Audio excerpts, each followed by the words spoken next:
ancienne citoyenne de la ville, je sais que la ville de Repentigny prend soin de ses citoyens de belle manière, de toutes sortes de façons. Et en ces temps de pandémie, en ces temps différents, parce que j'aime pas dire difficiles, mais des temps différents, elle a décidé de prendre soin de notre santé mentale aussi. Et c'est important parce qu'on voit de plus en plus les mois passent, plus notre santé physique, oui, c'est essentiel, mais la santé mentale, c'est aussi très, très précieux. Et qui de mieux pour nous parler de ce sujet, de nous rassurer de sa voix, mon Dieu, qui est également rassurante, Rose-Marie Charret, Bonjour. psychologue, conférencière, et finalement quelqu'un qu'on voudrait tous avoir comme ami parce que vous faites du bien. Ah, Et là, je suis contente parce que c'est, vous le dites, la toute première fois que vous sortez, que vous ne ouais, faites pas de vidéoconférence depuis le début de la pandémie. ouais, ouais. Ah oui, j'ai fait beaucoup, beaucoup de choses à distance. Mhm. Puis, je suis allée dans un studio de télé, mais pour le reste, j'étais vraiment à distance.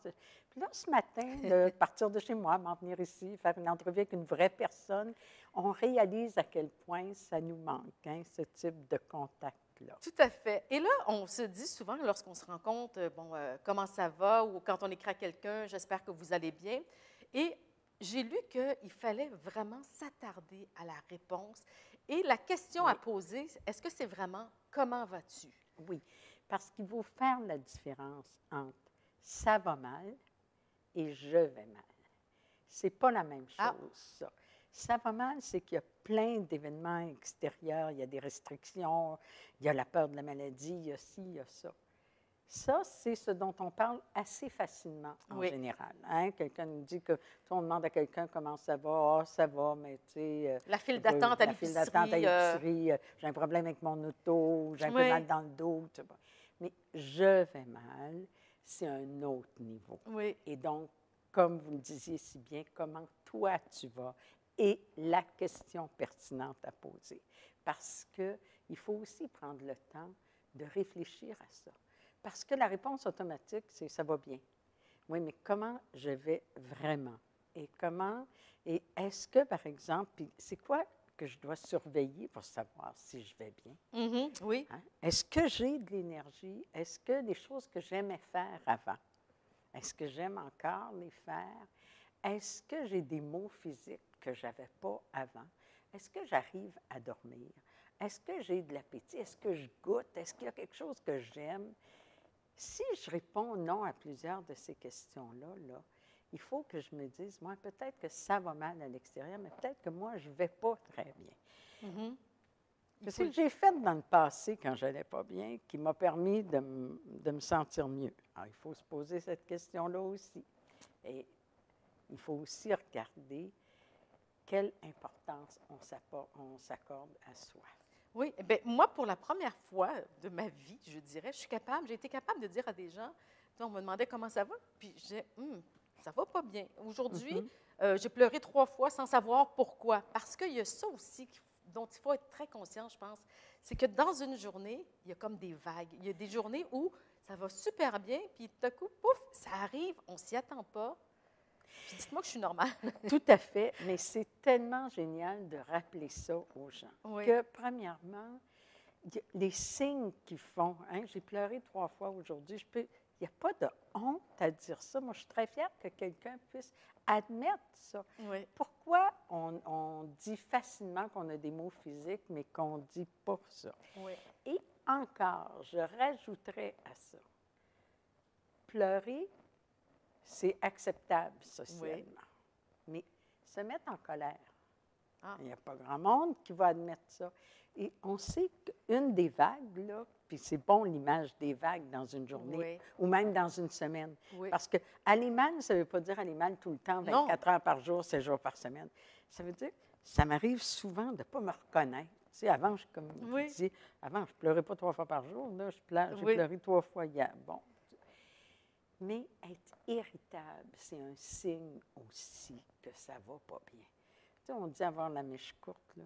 Oui, Même là, notre amoureux, là, qu'on était si content de voir revenir du travail. Mais là, s'il est là 24 heures par jour, 7 jours par mhm, semaine, ça se pourrait que les petites manies qu'il y avait, oui, là, ça devienne des gros irritants. oui. Alors, qu'est-ce qu'on fait? Parce que là, on est ici pour finalement se trouver des solutions.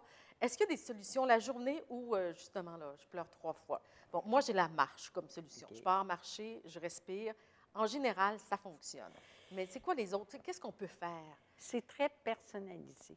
Il ne faut pas chercher une stratégie qui fait à tout le monde, mais il faut se poser la question à soi-même, qu'est-ce qui me fait du bien d'habitude? Et si on ne le sait pas, bien, on peut expérimenter des choses. Bon, la marche, par exemple, ça fait du bien à d'autres. Peut-être ça va m'en faire à moi. Je vais aller faire une marche, je vais voir, je vais m'essayer une couple de fois. Faire de l'exercice, écouter de la musique que j'aime, prendre un bain. C'est peut-être que vous, ça ne vous convient pas, mais essayez toutes ces choses-là. Si vous n'aimez plus rien, là, s'il n'y a plus un livre qui vous intéresse, s'il n'y a plus une musique qui vous intéresse, c'est que là, vous allez très mal. Là, allez chercher de l'aide quand ça arrive, ça. Parce que, normalement, la vie nous apporte des difficultés. Oui. Tu sais, on a à vivre des stress, on a à vivre des situations difficiles, mais on a aussi plein de choses qu'on aime dans la vie, qu'on aime faire. Puis dans une journée, bien, un dans l'autre, on se dit, bien, je vais passer une assez bonne journée. Mais là, si même quand vous avez le temps, ça ne vous intéresse pas de faire quoi que ce soit, bien là, ça commence à être plus problématique. Mais il y a des ressources accessibles facilement parce que les gens se disent, parce que c'est pas tout le monde qui va dire j'accepte de consulter, puis c'est un gros pas pour certaines personnes. Bien, consulter, c'est une étape. Mais commençons au moins par identifier une personne à qui on peut dire que ça ne va pas. Ah bon? Ça peut être une personne dans notre environnement immédiat, ça peut être une amie plus ou moins lointaine, ça peut être quelqu'un en qui on a confiance, mais il faut avoir cette personne-là. Il faut d'abord se poser la question, moi, je le dirais à qui ça n'allait pas. Oui. J'ai-tu cette personne-là dans ma vie? Puis si vous n'avez pas cette personne-là dans votre vie, bien oui, effectivement, actuellement, le gouvernement fait une publicité sur la santé mentale que je trouve très bonne. Hein, j'ai trouvé souvent que c'était trop limité, mais là, on voit la personne face à l'écran, puis elle se retrouve seule une fois que tout le monde quitte l'écran. Puis, ils donnent les ressources, là, la ligne 811, puis aller sur le site du gouvernement, puis tout. Et ultimement, parlez à votre médecin, parce que le médecin, lui, il connaît aussi les ressources. Oui. Et évidemment, là, je sais qu'ils vont mettre sur pied des services plus accessibles. Mais tout le monde n'a pas besoin d'aller en thérapie. Ben non. Moi, je crois à ça, la thérapie, j'en ai fait toute ma vie, j'en fais encore. Mais je ne pense pas que tout le monde a besoin d'aller en thérapie. Est-ce qu'un journal, par exemple, écrire, ça peut aider ou là, on est encore trop dans sa tête et trop isolé? Bien, je trouve que c'est une très bonne idée. Un journal, ça peut être un confident. Mais il faut faire l'exercice suivant. Écrire ce qui nous vient par la tête, là, pas filtrer, c'est pas pour être publié. Si on fait ça, il ne faut pas l'écrire comme si c'était pour être publié. Ou que quelqu'un allait le trouver puis le lire en cachette, mettons. Non, c'est ça. D'ailleurs, ça me fait penser que moi, à un moment donné, dans toutes les restrictions, à un moment donné, je me disais, j'ai envie de trouver, j'ai toujours travaillé très fort dans ma vie, puis là, j'avais comme pas de sens à mes journées. Oui. À quoi ça sert? Tu sais, Il y a une de mes amies qui m'a recommandé, qui m'a conseillé quelque chose. Moi, j'ai 2 petites filles qui m'a dit, pourquoi tu aimes écrire? Pourquoi tu n'écrirais pas comme si tu écrivais à tes petites filles?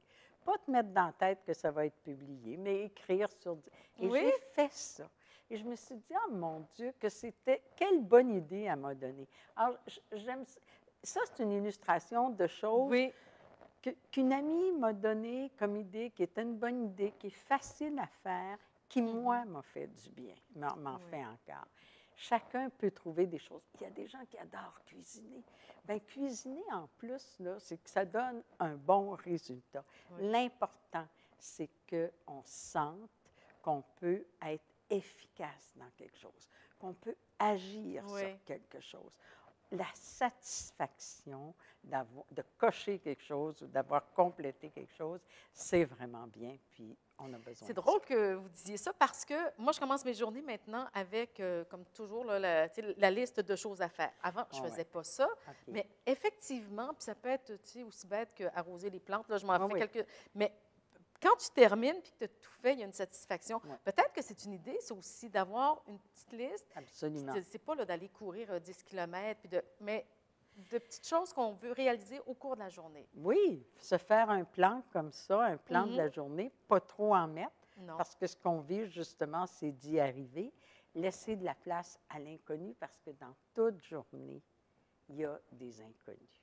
Vous parlez d'inconnu. C'est l'inconnu qui nous fait peur. Moi, personnellement, je le sens, et vous allez pouvoir m'aider si j'en profite, j'ai un peu d'anxiété face à Noël. Et je pense que je ne suis pas la seule. Comment va se passer Noël? Et au-delà de ce qui sera permis ou non de faire, on sait déjà que ce sera un Noël différent. Est-ce que vous avez des suggestions pour que, d'avance, on se prépare à ce Noël différent?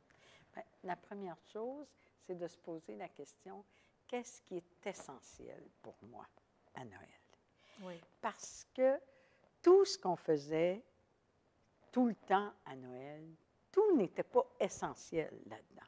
Oui. Combien de personnes se plaignaient du fait qu'après les fêtes, ils étaient épuisés? Oui. Combien de personnes se plaignaient du fait qu'il y avait trop de travail à faire pour préparer Noël, qu'il y avait trop de stress financier autour de Noël? Cette année-là, ça va être Noël. Il va y avoir un Noël. Il faut se poser la question, qu'est-ce que je vais en faire de ce Noël différent? Comment je vais réaliser les choses qui sont essentielles pour moi? Qui sont les personnes? Parce que je suis à peu près sûre quand même qu'on ne pourra pas voir des gros groupes, non. Mais on va sûrement pouvoir voir des plus petites familles. J'annonce rien au nom du gouvernement, non. Je les laisserai, mais quand même. Oui. Et bon, qui sont les personnes à qui je tiens vraiment? Comment je vais entrer en contact avec ces personnes-là? Il y a des personnes que je vais pouvoir voir, d'autres que je ne pourrai pas voir. Qu'est-ce qui serait une source de joie importante pour moi puis pour les autres? Il y a une femme qui me disait, elle a des jeunes enfants, puis elle disait, bien moi, je veux absolument qu'il y ait un party d'enfants à Noël. Oui. Fait qu'on va choisir une journée où il fait beau, puis on va tout aller glisser. Oui. Hein? C'est ça, c'est à l'extérieur, il est probable. Donc, faisons-nous un Noël différent, mais un Noël qui soit authentique. Si on cherche juste l'authenticité, les personnes à qui on a vraiment envie de faire plaisir, sans pression sur « je le fais parce que tout le monde le fait », mais de se dire « là, cette année, Noël, je prends le temps d'y penser ». Quelles sont les activités que je peux faire? Quelles sont les personnes avec qui je vais être en contact? Et peut-être qu'à Noël, cette année, les échanges de cadeaux vont être différents. Oui. Puis peut-être qu'on peut en profiter pour réinventer Noël. Exactement. Vous m'enlevez les bouts de la bouche. J'allais dire, dans les faits, si on veut terminer sur une note positive, il y a plein de trucs à réinventer. Notre quotidien, Noël, nos rapports avec les autres. Absolument. Prendre le temps de réfléchir, d'expérimenter, de dire « Ah, ça, je réalise à quel point ça me plaît. » Il y a des familles, d'ailleurs, qui se rencontrent par Zoom actuellement, beaucoup plus souvent qu'ils pouvaient se voir avant. On réalise qu'il y a des choses qui sont importantes pour nous. Il y a une espèce de créativité qu'on a tous. Il faut être à l'écoute de ça. Tout à fait. Se connaître, là. Ce n'est pas acheter un livre qui dit « voilà quel genre de personne je suis ». Se connaître, là, c'est essayer des choses, puis identifier là-dedans qu'est-ce qui me plaît, qu'est-ce qui me plaît moins. Et des fois, il faut être forcé d'expérimenter des choses. Là, un Noël comme celui qu'on va en avoir un, c'est sûr qu'on est forcé de créer des choses nouvelles. Mais il risque de nous étonner, puis on risque d'aimer ça beaucoup également. Puis il y a des gens qui vont être tristes.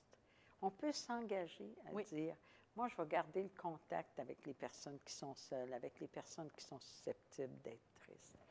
Il faut aussi transformer la nostalgie en bons souvenirs.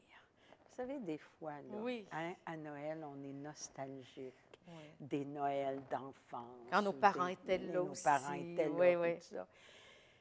Moi, j'aime bien dire que si on a des bons souvenirs, c'est précieux. De prendre le temps, si on a perdu nos parents, d'y penser à nos parents, d'être comme reconnaissant d'avoir eu la relation qu'on a eue. Et d'avoir de bons souvenirs aussi. D'avoir de bons souvenirs. Oui, tout à fait. Puis pour ceux qui ont des mauvais souvenirs, d'être reconnaissant du fait qu'on peut transformer notre réalité une fois qu'on est adulte. Ah, ça fait tellement de bien de vous parler. Merci. Ça me fait plaisir. Merci beaucoup. Merci, Rosemary. Joyeux Noël, tout le monde.